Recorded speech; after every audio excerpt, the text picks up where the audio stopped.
A Formula One driver can lose a Monaco podium without actually speeding. That sounds impossible. But after the Monaco Grand Prix, 5 drivers from 4 different teams were punished for pit lane speeding, and every single case was measured by less than 1 km/h. Pierre Gasly lost a podium. George Russell's race collapsed. Lewis Hamilton said he was not speeding. Alpine went straight to the governing body and demanded the result be reviewed. And here is the part that should worry every Formula One fan. The system may not have been broken. It may have worked exactly as designed. That is the real problem. Because if the measurement was technically correct, but the cars were not truly over the limit, then Monaco did not expose a driver mistake. It exposed a flaw hiding inside the rules. And by the end, the biggest question is not whether Gasly deserved that podium. It is whether Formula One punished drivers for obeying the law. Subscribe to the channel. Monaco is the one race where Formula One feels less like a sport, and more like a trap. The cars are too wide for the streets. The barriers are too close for comfort. The corners arrive too quickly. And the smallest mistake can turn an entire weekend into wreckage before a driver even has time to react. But that is exactly why a Monaco podium means so much. You do not steal one by accident. You do not fall into it because the race is easy.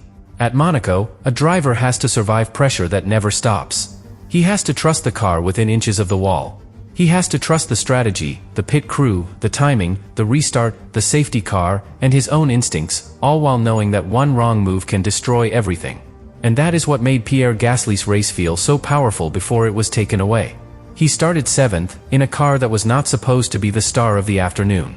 Alpine had improved, but this was still Monaco, and Monaco does not hand out gifts. If you want something there, you have to earn it corner by corner. Then the race began to open. A red flag changed the shape of the afternoon. Safety cars pulled the field back together. Restarts turned calm into chaos. Drivers who looked comfortable suddenly had to defend everything again, with cold tires, crowded mirrors, and no room to breathe. And through all of it, Gasly kept moving forward. Not loudly. Not recklessly. Not with some wild overtake that made everything obvious. He did it the way Monaco rewards drivers. By being exact. By being patient.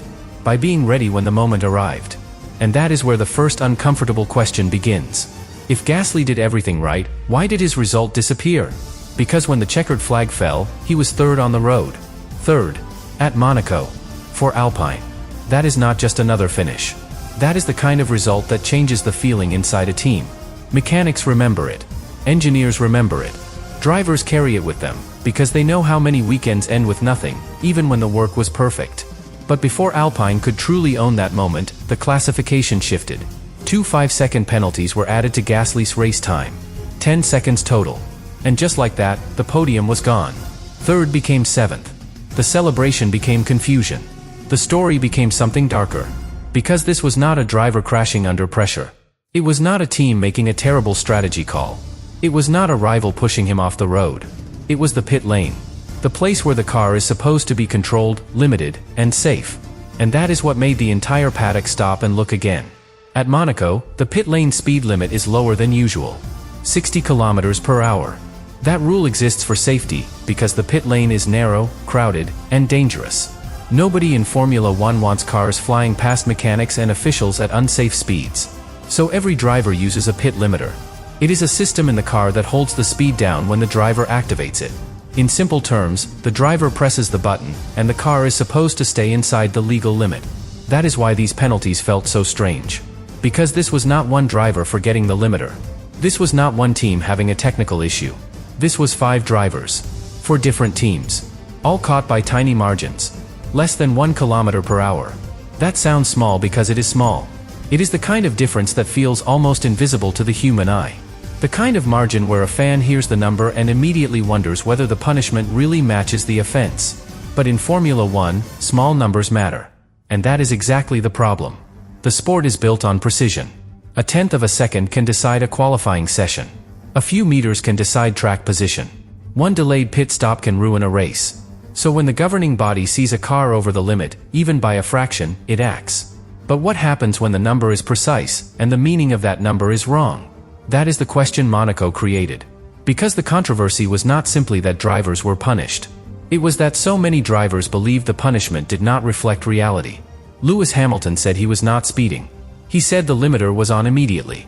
He pointed toward the line drivers taken to the pit lane, a line that has been normal for years.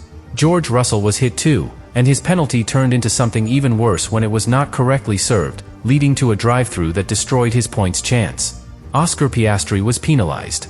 Franco Colapinto was penalized. Gasly was penalized twice.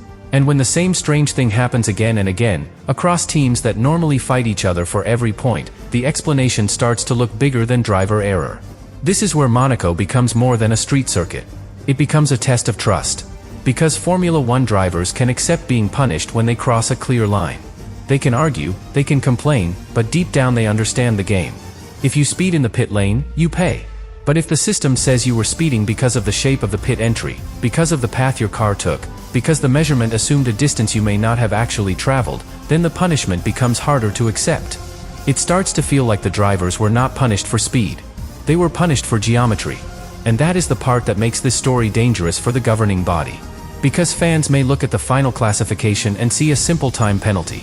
Teams see something else. They see a possible weakness in the way the rule is enforced. They see a system that can be technically clean, but practically unfair. They see a podium removed from a driver who believed he had done everything correctly. And for Gasly, that pain was obvious. He did not speak like someone who had simply lost a place. He spoke like someone who had lost a memory. A Monaco podium is not just points. It is proof. Proof that the driver can deliver when the track gives nothing away. Proof that the team can survive a chaotic afternoon.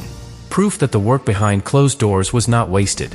And when that proof is taken away after the race, by penalties the team strongly disagrees with, the damage goes beyond the standings. It hits belief. It hits morale. It hits the fragile trust that every driver has to place in the system before he commits his car to the limit again. But the most important detail has still not been fully revealed. Because the real controversy is not that the pit lane speed limit exists. It should exist. The real controversy is how the speed was measured, and why Monaco's unusual pit entry may have turned a legal racing line into a penalty trigger. And once that becomes clear, Gasly's lost podium starts looking less like an isolated punishment, and more like the warning sign Formula One could not afford to ignore. But the moment the pit lane became the center of the story, the entire Monaco Grand Prix changed meaning. Because for most of the afternoon, the drama looked familiar. A red flag. Safety cars. Restarts. Drivers trying to survive the most unforgiving circuit on the calendar. Teams gambling with timing. Engineers watching gaps shrink and expand by fractions. Mechanics waiting for the call that could decide everything in less than 3 seconds. That is Monaco. Chaos wrapped in luxury. But beneath all of that, something stranger was happening. The penalties were not arriving because drivers were blasting through the pit lane. They were not being caught miles over the limit. They were not behaving recklessly in a place where people's lives could be put at risk. The readings were tiny. Less than 1 kilometer per hour. That number matters because it sits right on the edge between enforcement and doubt. 1 kilometer per hour is not the difference between safe and reckless in any obvious human sense.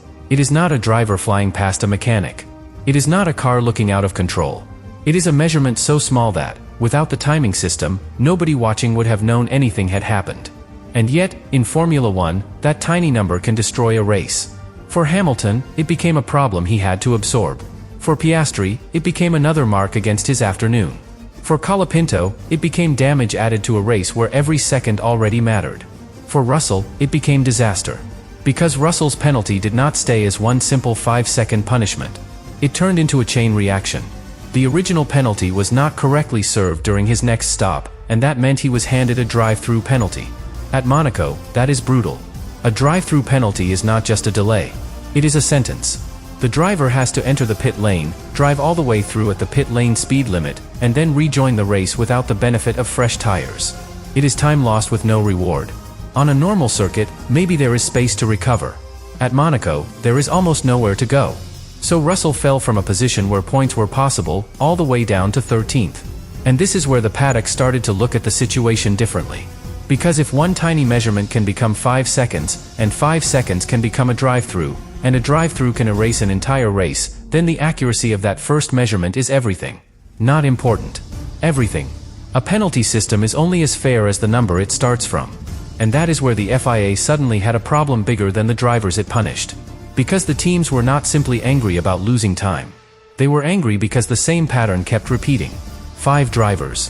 4 teams. The same circuit. The same pit lane. The same tiny margin. The same kind of claim from drivers who believed the limiter had been used correctly. That is not the shape of a normal rules breach. That is the shape of a system being exposed. And the most uncomfortable thing is that the system may not have failed in the way people expect. It may not have malfunctioned. It may not have glitched. It may not have broken at all. The FIA later said it found no irregularities in the measurement system. And at first, that sounds like the end of the argument. If the system was working, the penalties must stand. If the loops were functioning, the readings must be valid. If the calculation was made correctly, the drivers must have been speeding. But that is exactly where the story becomes more complicated. Because a system can function perfectly, and still give the wrong answer to the wrong question. Imagine a teacher marking a student wrong because the answer does not fit the answer sheet, even though the question on the paper was slightly different. The marking process is consistent. The pen works. The score is recorded. But the result still feels unfair because the method did not match the reality. That is what the teams believe happened at Monaco. The timing loops measured the cars between fixed points. The calculation used a fixed reference distance. But the drivers may have taken a line that physically shortened the distance their cars traveled between those points. And if the car travels less distance than the system assumes, the system can calculate a speed that looks too high. The car may be obeying the limiter. The driver may be doing nothing wrong. But the number can still appear illegal. That is the hidden issue. Not speed. Distance. And that word changes the entire controversy. Because the FIA was enforcing a speed limit, but the argument is really about the path of the car. Monaco's pit entry is not a clean, straight lane. It bends. It opens. It forces drivers to make quick decisions. And in 2026, the area near the Cadillac garage gave them more room than before. Without the same barrier shape funneling every car into the old path, drivers could cut across the entry more naturally. That line was permitted. But the measurement system may not have been ready for what that line did to the calculation.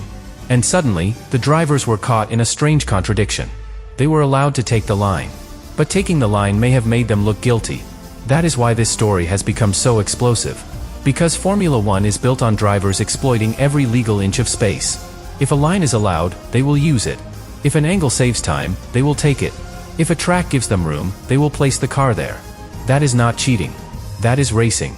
So if the legal racing line triggers a penalty because the measurement system assumes a different route, then the rule has a blind spot. And blind spots are dangerous in a championship. They create doubt. They make teams wonder what else might be judged correctly on paper, but wrongly in practice. They make drivers question whether the car is protecting them from penalties, or whether the pit entry itself is setting them up to fail. And this is where Lewis Hamilton's comments became so important. Hamilton did not need to turn this into a scandal. He finished second. His result survived. He had every reason to move on and accept that he had escaped worse damage. But he still said he was not speeding. He said the pit limiter was on immediately. He said it was the way the pit lane worked, the way drivers take the line, the way they cut part of the white line. And then he pointed toward the thing that everyone began to focus on. The distance. When a driver with Hamilton's experience says the issue may be distance, people listen. Because he has driven Monaco for years. He knows what the pit entry feels like. He knows when a car is on the limiter. He knows the difference between pushing a boundary and being caught by something strange. And when he says he was shocked, that matters. Not because shock proves innocence, but because it shows the penalty did not match the driver's experience inside the car. That gap between the car and the ruling is where trust begins to crack. And Gasly's case pushed that crack wide open. Because Alpine did not just complain in the media. They took formal action. Within an hour of the checkered flag, they filed a right of review. That is not a casual reaction. That is not a team throwing words into a microphone because emotions are high. A right of review is a serious mechanism. It means Alpine believed it had, or could present, a significant and relevant new element that was not available when the decision was first made. In plain English, Alpine had to prove there was something new, something important, and something strong enough to justify looking at the penalties again.